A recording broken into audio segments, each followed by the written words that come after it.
the director, Brad Wilcox, and from the Jackson Interfaith Shelter, CEO Steve Castle. Hey, Brad, Steve, nice to see you. Thanks for having us, Brad. Appreciate it. Yeah, and Steve and I were among the very first customers today at Fuel Cafe in Lean Rocket Lab. Now you were customer number 6, and I was number 7. Yeah. Yeah. So really cool space. Congratulations to Lean Rocket Lab. Yeah. All right, let's put on a Christmas show. That's it, yeah. We're What is excited it? about So it's called Joseph's Journey. It's the 80s Christmas rock opera. It's pretty much the story of Mary and Joseph as they try to figure out how to raise Jesus, who's the Messiah of the world. And it takes place where we're putting it in the 80s. So we take the story of Mary and Joseph having this big decision to plan on raising Jesus and put it in the 80s, and with 80s music. We'll have a live band that will play the best hits of we call it the Decade of Rad. So it'll be Rick Springfield, Journey, Bon Jovi, Van Halen, Cyndi Lauper, I think Rick Springfield, I said it twice. Anyways, we're really excited about it. It's a live band that's just professional, do a great job. You're seeing pictures now of our set there at Michigan Theater.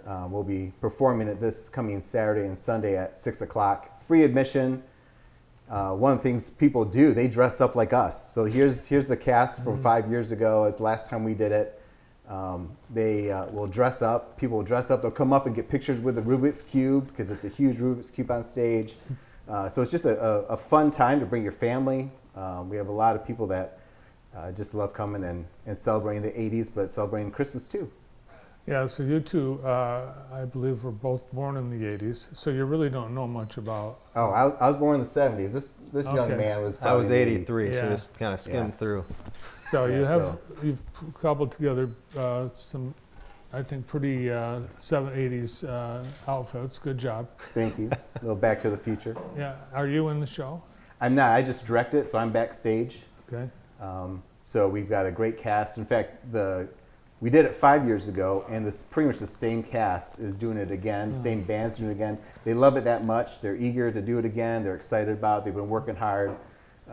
Thanks for Arbor Church. They've been the host for our rehearsals, so they've done a great job of hosting us so we can have some rehearsals preparing for it. And thankful for Steve Tucker at Michigan Theater. He does a great job of getting us ready, and we're ready to go this week. And the Jackson Interfaith Shelter, you're connected to the show because you will be a beneficiary of donations. That's right. Yep. So really appreciated, Brad reaching out about it, and he was kind of debating, doing it again and talking about bringing it together. And so my wife's actually part of it, and so I saw it for the first time 5 years ago, and I was blown away because the quality of it, not just because my wife's in it, she's actually really good, but we had people that would be watching the thing, and they would say halfway through the show, I realized it was a live band because the band was so excellent. They're nailing every single guitar solo on Sweet Child of Mine and all these different ones that people actually thought they were just playing to a track. So extremely high quality, but then just a really, really fun event, at Christmas time.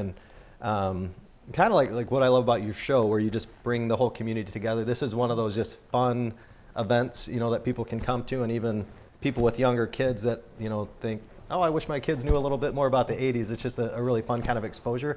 So when Brad reached out and said, hey, I'm thinking about doing this again, and it might be a chance to highlight the shelter at Christmas time, I said, that'd be awesome, and anything we can do to help promote it, I really appreciate. And then for the shelter this time of year is, when a lot of people, get involved and are learning more about the needs. So just appreciate the chance to share more about the mission through this fun event. Yeah, and people will recognize all the music, even though a song like Joseph's Girl, you're doing that to the tune of... Well, it's Jesse's Girl. Jesse's Girl. Yeah. It's Jesse's Girl. Wish that In had fact, Joseph's Girl. a little funny story is one of the people who attended took a video of that, is friends with Rick Springfield, sent it on to Rick Springfield, and Rick's like, what's going on here? So it's funny that even Did he Rick's, try to shut you down? No, not yet. But it's fun that even people see the value of it and say, hey, here, this is your song. It's in a Christmas rock opera. And Rick Springfield now knows about Joseph's Journey. Awesome. Maybe you'll be a celebrity attendee this be weekend. awesome. That'd be great. Love for him to come. So I saw the Facebook photos. It looks like pretty elaborate staging that you did 5 years ago. So you preserved everything. You got the whole cast back together, and they Yep. want to do it again. Yep, they're excited about doing it. It's going to be a great show. Just quality people, like Steve was saying. These musicians have been practicing since summer on their own, getting ready for this. So when we come together, it's just kind of making sure we're in step with each other as band and singers, and it's fun. They're doing a lot of great work to get ready for a great show.